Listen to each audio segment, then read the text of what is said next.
Welcome to Lyman Lipke presents the Lyman Lipke Guitarcast starring me, Lyman Lipke. Does anybody remember the Brak show? Both iterations. The one from Adult Swim and the one that came out beforehand. Brak presents the Brak show starring Brak. That's where I was getting that bit from. The Brak show. The Brak show had a great theme song. And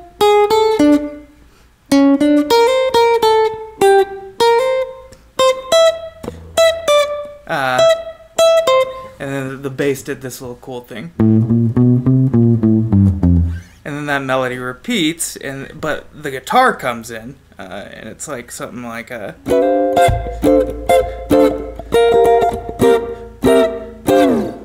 And then, like, the winds are like, that's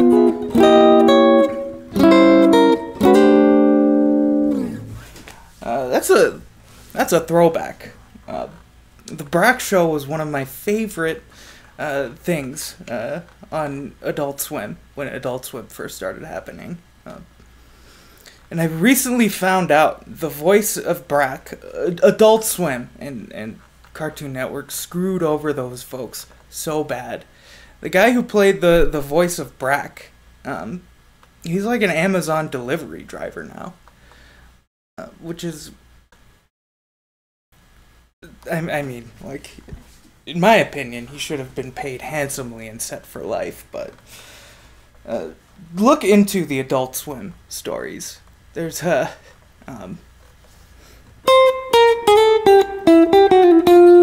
they treated a lot of people like garbage. Voice of Zorak, C. Martin Crocker, Brendan Small. Like they had people send in their letters, fax in their letters to save Metalocalypse, and then there was a live stream of those faxes just getting printed out of the fax machine directly into the garbage. Horrible.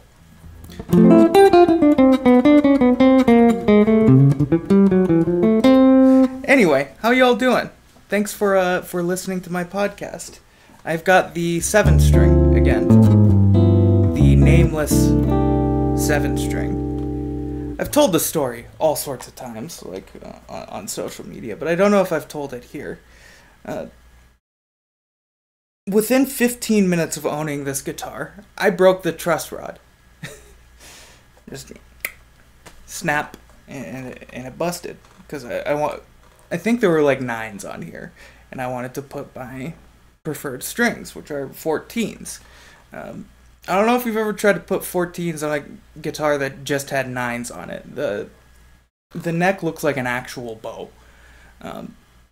So I did the small truss rod adjustments, and I've done a lot of crazy things to truss rods, like crazy stupid things that you probably shouldn't do, like just yanking it, and I had never broken a truss rod until then, and I haven't broken one since.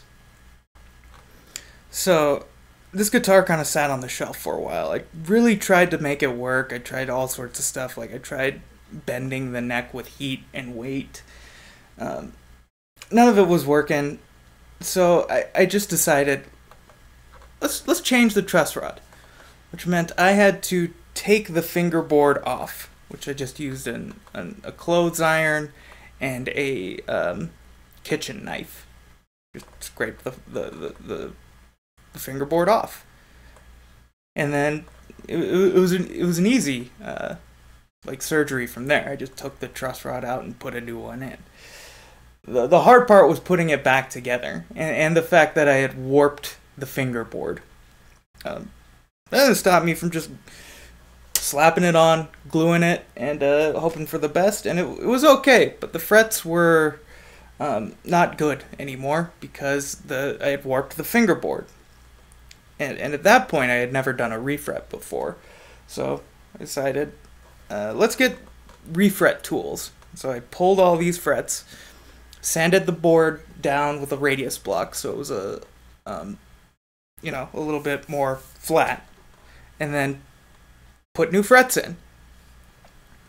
and it was terrible. So I pretty much immediately pulled those frets and put new frets in.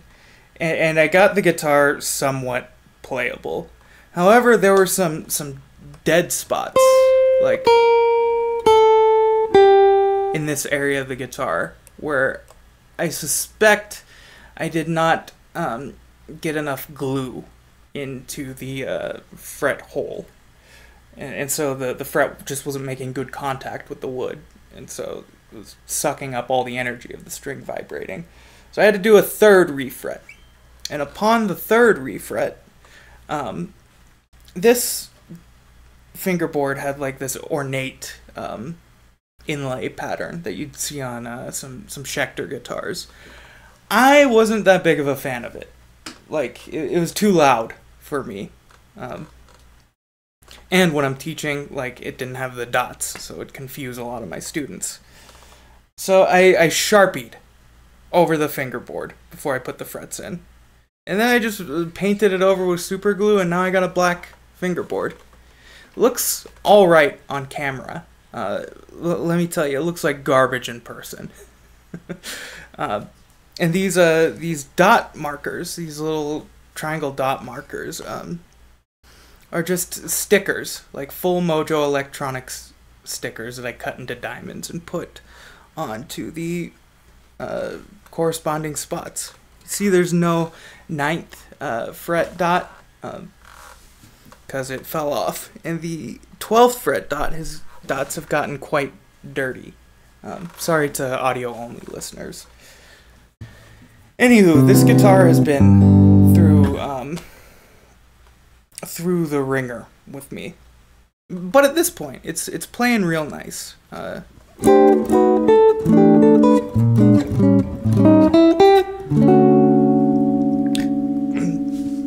There was a ceramic magnet in the pickup, and then I just replaced it with an Alnico 3.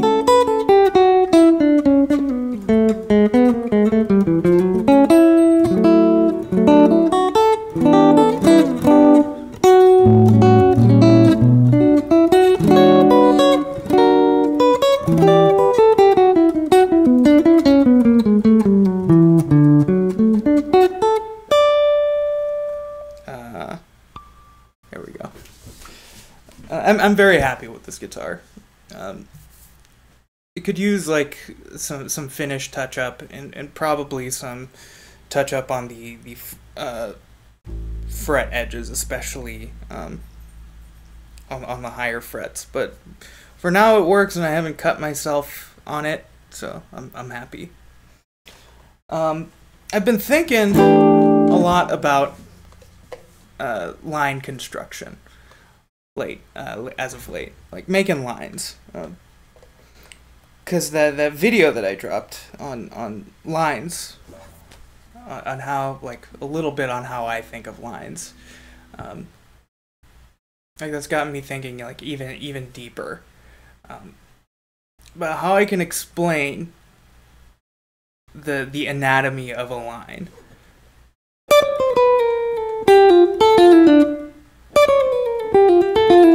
Like, what is that?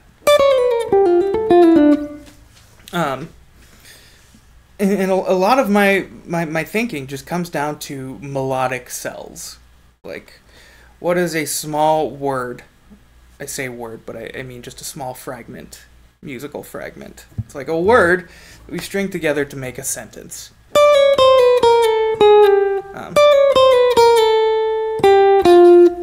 So I'm thinking of this as just chromatic scale. And I'm starting on an upbeat. 1 and 2 and 3 and 4 and 1.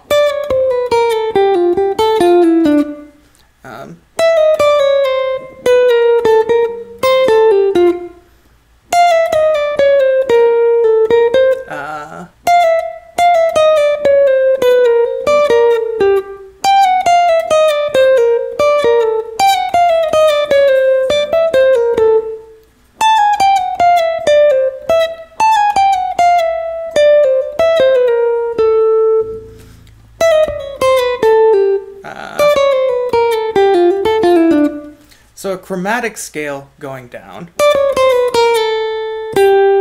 and then a diatonic step down. So basically, I'm going down a fifth. And the math works out that this is chromatic until, if I was to keep going chromatic, I would land here, and that's not a diatonic tone, and I'm in the key of F.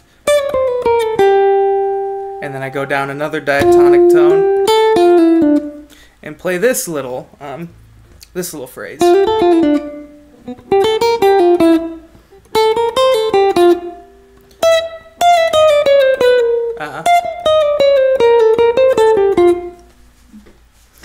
And so, chromatic scale with a couple of diatonic things into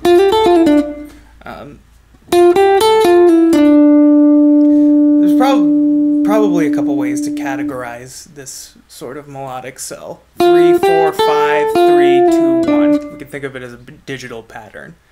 A digital pattern is basically assigning numbers, the number 1 to the lowest note in the pattern, and then whatever number corresponds to the highest note. So 1, 2, 3, 4, 5. 3, 4, 5, 3, 2, 1. I can shift that diatonically. So I'm starting on the tonic of F.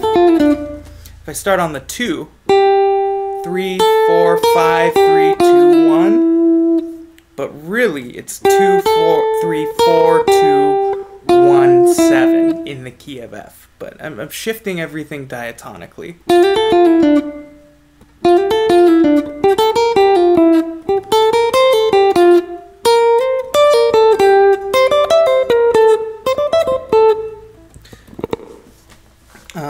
And I found that confuses a lot of people. So if you find that confusing to you, leave something in the comments, and maybe I'll reach out and see how I can explain this better. It's always been my belief that the best teacher is not always the best player or the person who knows the most. It's the teacher who inspires and the teacher who can explain things the simplest. Explain them to you in ways that you understand. So I like to say I'm fluent in many different guitar languages. Like I'm fluent in singer-songwriter. I'm fluent in jazz guitarist. I'm fluent in metalhead theory. I speak partial classical. So I'm when I'm teaching, I want to speak the student's language and start to, incorporate, my own language.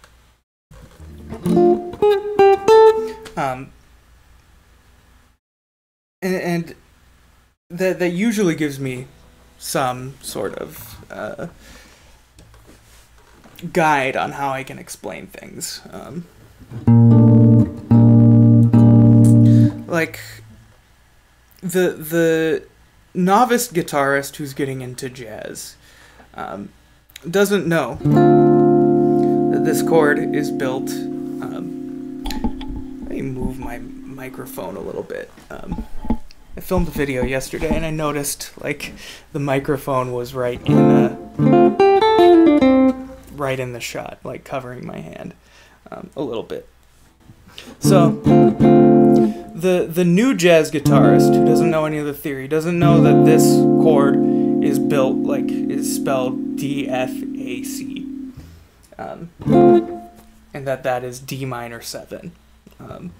They also don't know that the order of D-F-A-C is that, D-F-A-C, C. We'd call that a drop 2. Drop voicings, if I take the bottom note, put it up an octave, and then play an arpeggio. If we arrange that like 4 singers, soprano, alto, tenor, bass, or baritone, the alto voice voice number 2 is dropped down an octave. You do that for all of the inversions. 1, 2, 3, 4.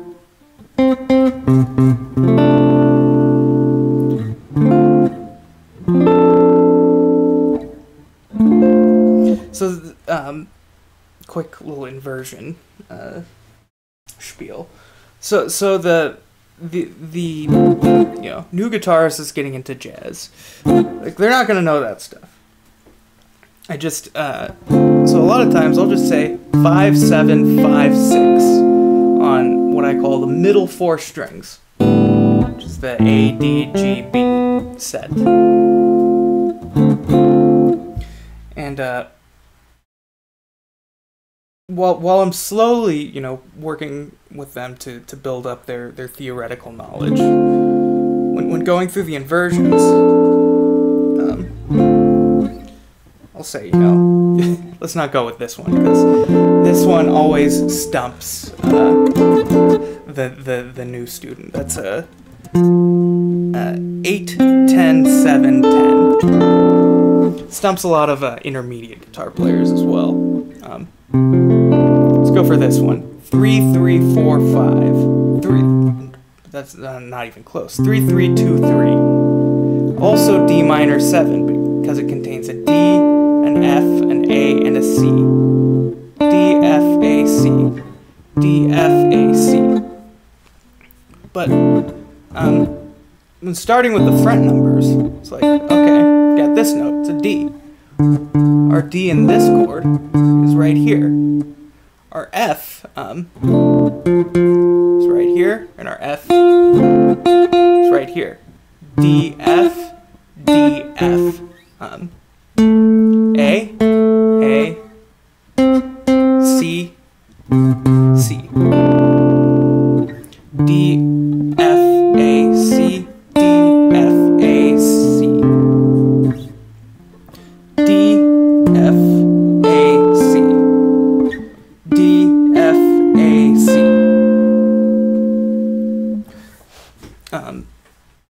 That's important to know as a jazz guitarist. Those shapes and how they're built. And what everything is in those shapes. Isn't necessary to know that in the beginning to become a great jazz guitarist. Or maybe not great, but like getting comfortable playing some jazz stuff. No, you don't need to know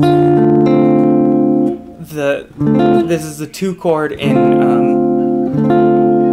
C major, the 6 chord in D minor, or the 3 chord in B flat, or that 1, 3, 5, 7. Not completely necessary to get acquainted with jazz. If you know how to move your fingers to do this, that can get you started.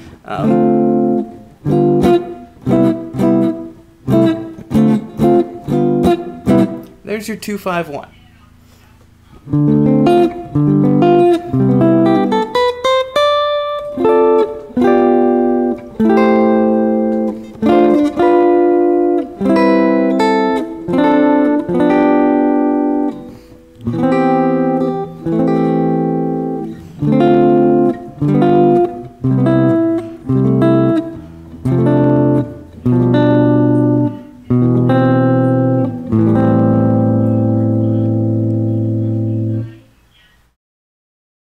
Nice voice leading.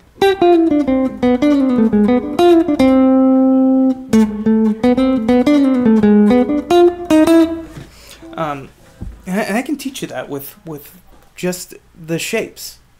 Like, that this shape moves into this shape.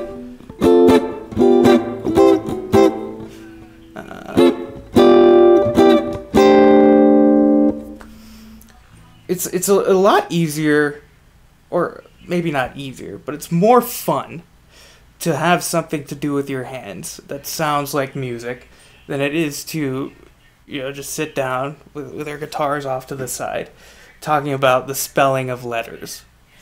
I got in an argument with a guitarist about how he always wants to teach students theory first, and every other way is wrong. And that's wild. That's wild, man. Like, I mean, yeah, you sit in a classroom, like, and do classroom work. Like, that's no fun. You got to be a special type of weird to think that's fun. Before you ever actually make noise on the instrument. So, like, I believe theory is important. Like, it's never gonna hurt you, unless you're a special type of incompetent. And actually, I've seen that happen. People use theory as a weapon that gets in the way of them making their own good music. But most times, if you just use it as a tool, as an aid, like, learning music theory is never gonna hurt you. So this dude, like, would always come into, like, my live streams on TikTok and ask me to improvise with some scales. Like, he's like, I specialize in coming up with my own modes. Like, you know, Dorian sharp 4. I don't know, like, if that's a or Dorian flat 5. Let's play both of those. So.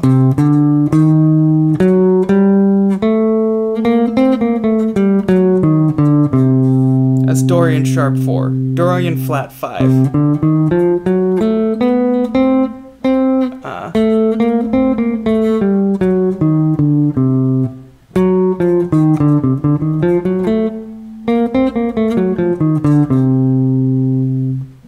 I mean, kind of cool.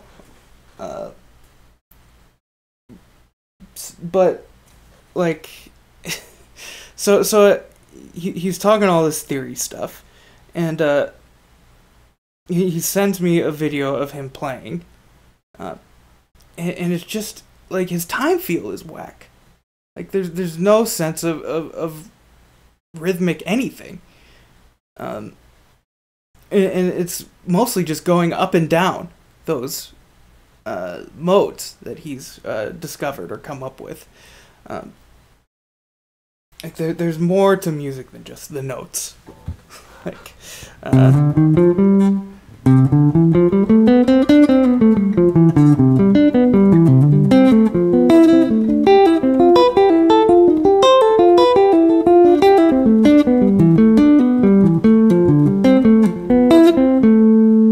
all of that was from the C major scale. I played nothing that wasn't inside of the C major scale.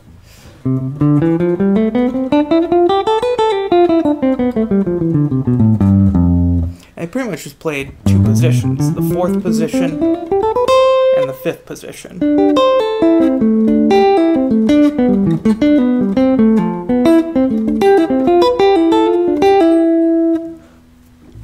Is that a good sound? Does that sound have musical value? That's kind of subjective. Like, to me, I love that sound, and I've been searching for that sound for years. So I'm real excited to play stuff like that. You might think it's hot dog water.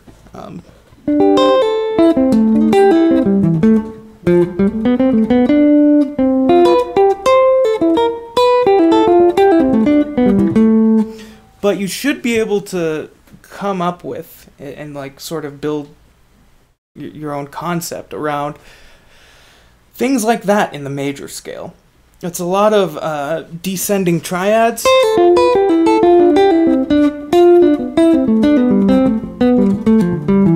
And ascending fourths.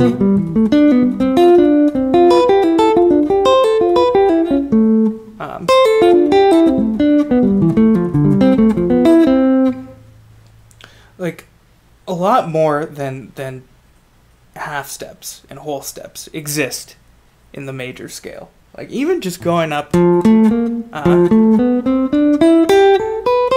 a third every now and again.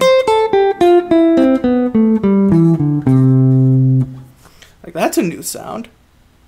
If all you've ever done is, you know, just going up and down.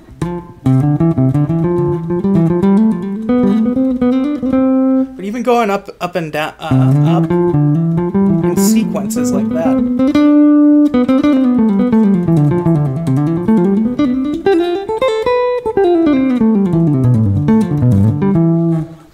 And you know, I threw in a little bit of that wider stuff there at the end.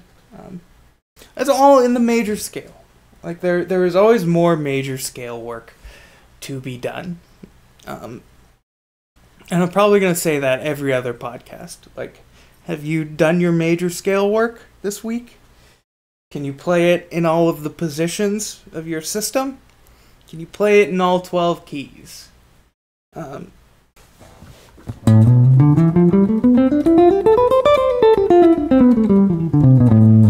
one thing I used to do with my 3-note per string positions was play it in reverse order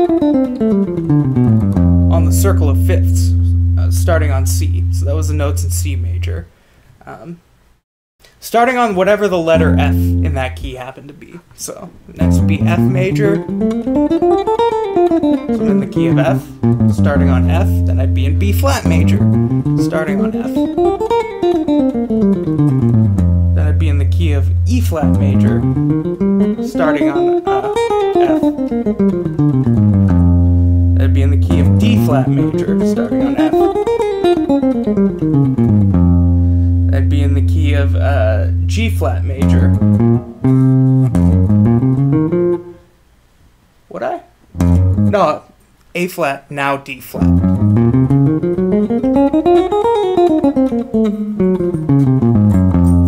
Now the key of G flat.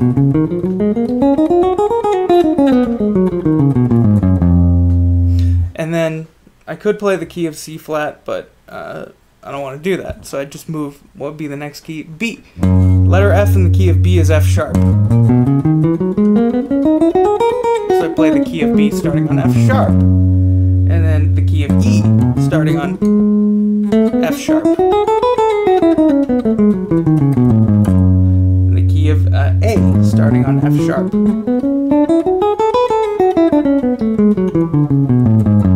Key of D starting on F sharp. Key of G starting on F sharp.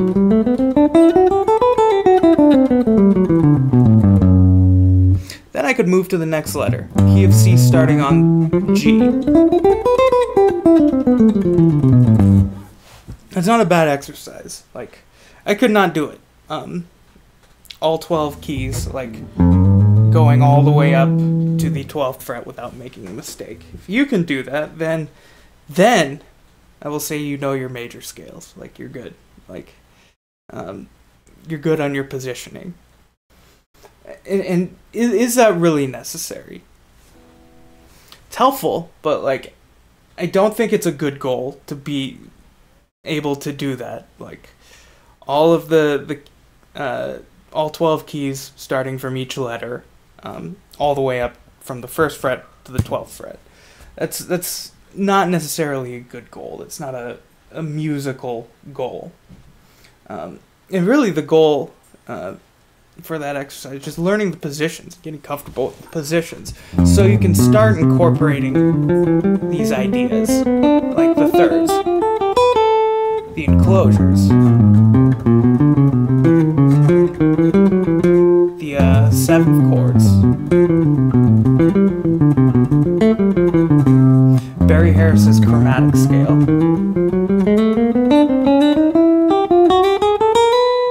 ascending and descending.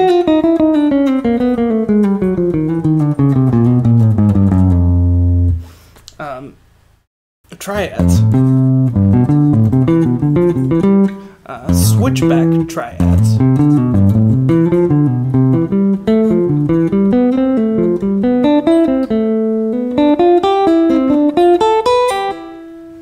And I recommend that one before the just straight ascending or descending,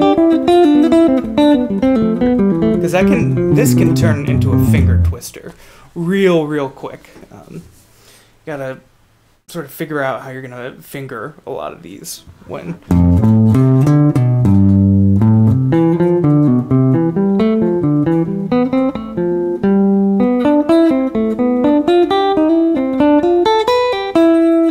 pretty much in the switchback, ascending then descending, or descending then ascending.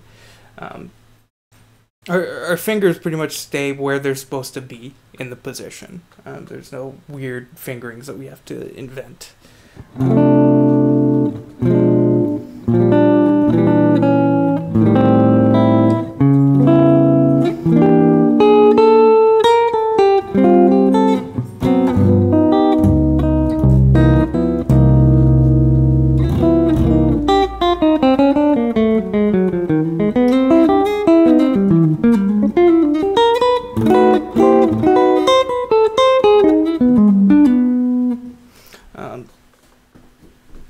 I'll talk about that at some point.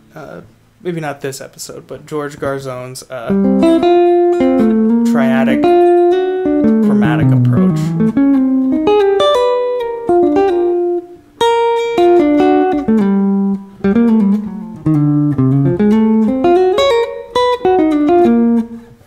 Kind of cool. I mean, a lot of this stuff, it comes down to, what are your goals? And do you know what your goals are? Do you know what you want out of this thing, and do you know what you want from this thing? A lot of my students, and just general musicians that I've met, don't have those questions answered. And to be fair, they're kind of tough questions. You really got to think about it and get philosophical with it. You want to be a famous rock star, or you want to blow off steam on the weekends? You want to be the greatest guitar player who ever walked the earth? Those are all vastly different goals, but you got to reverse engineer from there. Being the greatest guitar player to ever walk the earth. Okay, cool. Who was that to you? Who was the greatest guitar player who ever walked the earth? If you can identify who that is to you, mold all of your practice around being able to do the things that person could do. And continuing to reverse engineer. If there were a great sweep picker, could sweep all the cool arpeggios with the alterations.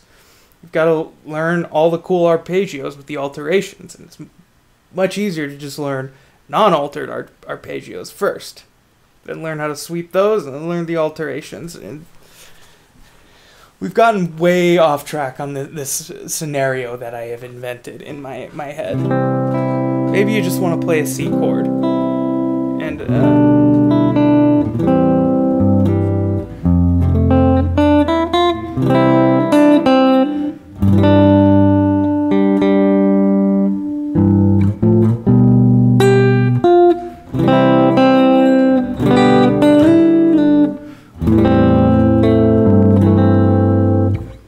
maybe you want to do stuff like that. I can't answer that question for you, but I implore you to think about it. Think about what you want. If your goal is to make money with this instrument,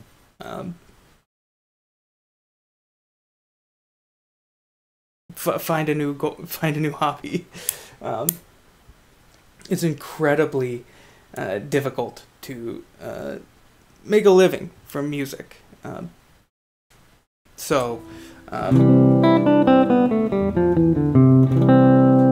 if you want to do that, you gotta sacrifice some certain things, like maybe some of your relationships or hobbies or standard of living. Or be very diligent on the weekends, and when you're not working. When you're not working, figure out how to become a better player, or work on your people skills, getting in your networking skills. What I've seen, your playing ability has little to do with how much money you can make doing music. It's all about the people skills. It's all about the people.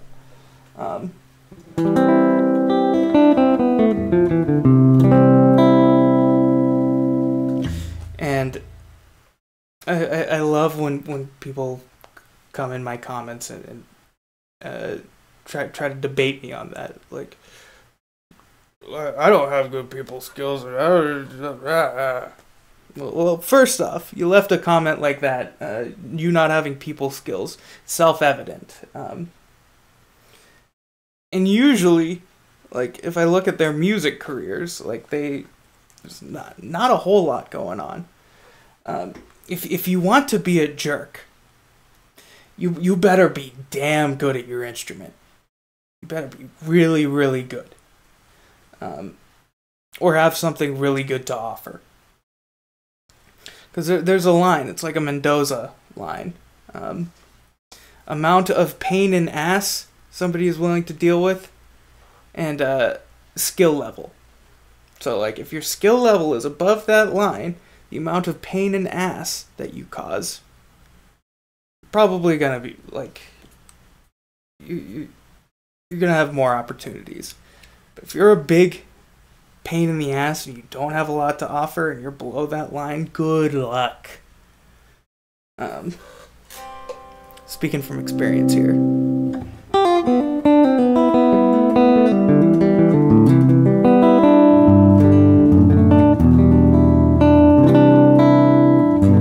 So what are you guys working on? Leave that in the comments. And leave your questions in the comments, because I had a lot of fun doing the Q&A episode, and, you know, I'll put it again on Instagram that I'm in need of questions.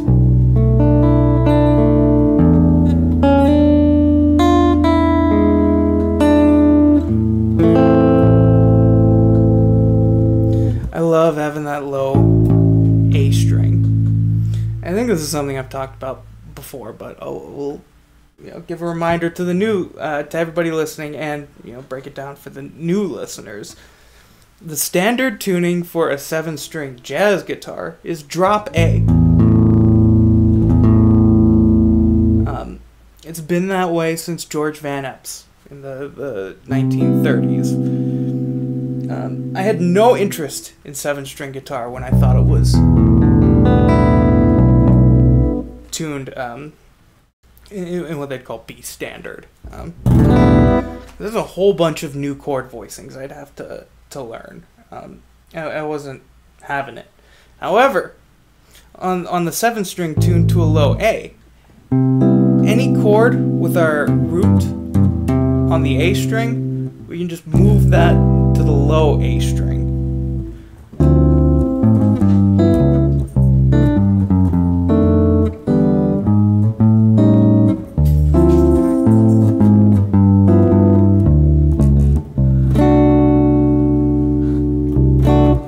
Once I found that out, I had to get my hands on a 7-string. So I bought this one, which was a mistake at the time, but I have rectified that mistake. Like, instantly, you have so many chords with deep bass notes.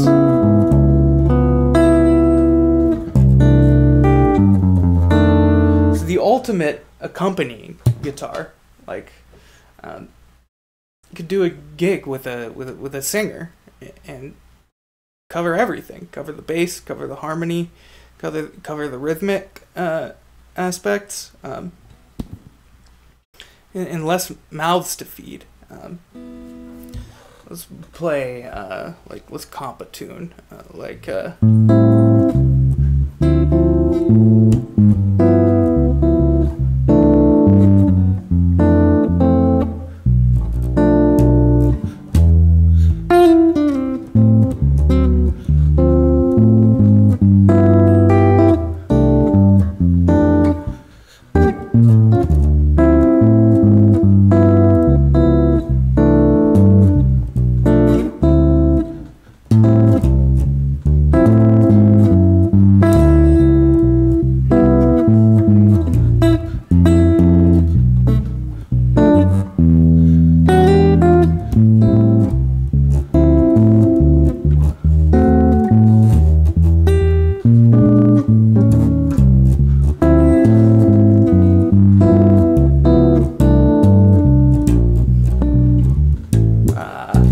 lost it there at the end.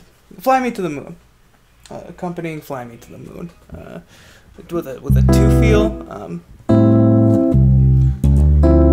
and then with a walking bass feel.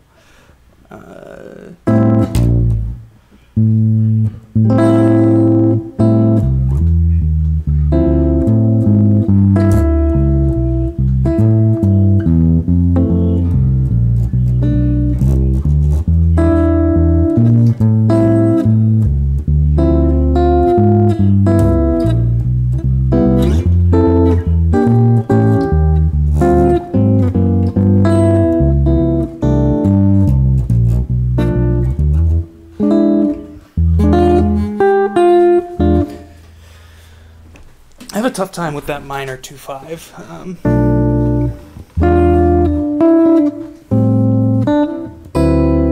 I guess I'm just not used to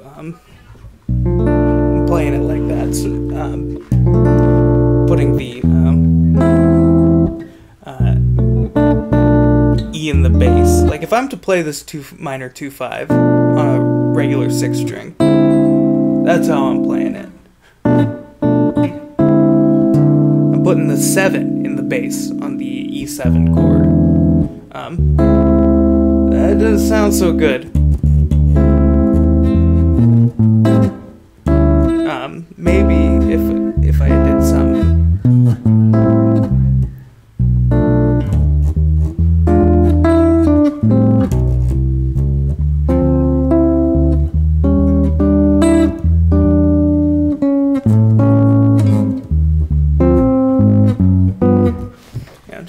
Something I'm working on.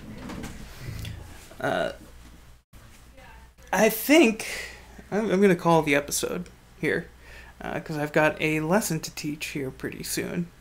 A little bit shorter, but I want to keep these around between 40 minutes and an hour.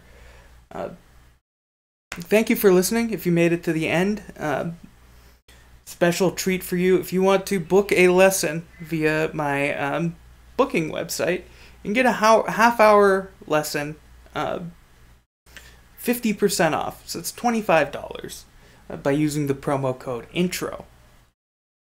Just a special treat for those of you who made it to the end. And after that, if you're still looking to study with me, like I've got lots of slots open, check my schedule on lymanlipke.as.me. I think it is the website that'll give you what openings I have in my schedule, and you can book right there. Incredibly simple, and it will send you a Zoom link right to your email address. And then all you gotta do is show up when the time happens. If you're not subscribed to my YouTube channel, do that as well. You might be watching this podcast on YouTube. You might be listening on Spotify. If you're not following on Spotify, do that as well. I would greatly appreciate that. And sign up for my email list. Starting next month, we're going to be doing a lot more cool stuff there. Probably, dropping some promo codes and sales via the email list. And free, tab as well, like free licks, exercises. That's a great place to stay up to date with what I've got going on. I appreciate y'all very much, and thanks for listening to Lyman Lipke Presents the Lyman Lipke Guitarcast, starring me, Lyman Lipke. Practice!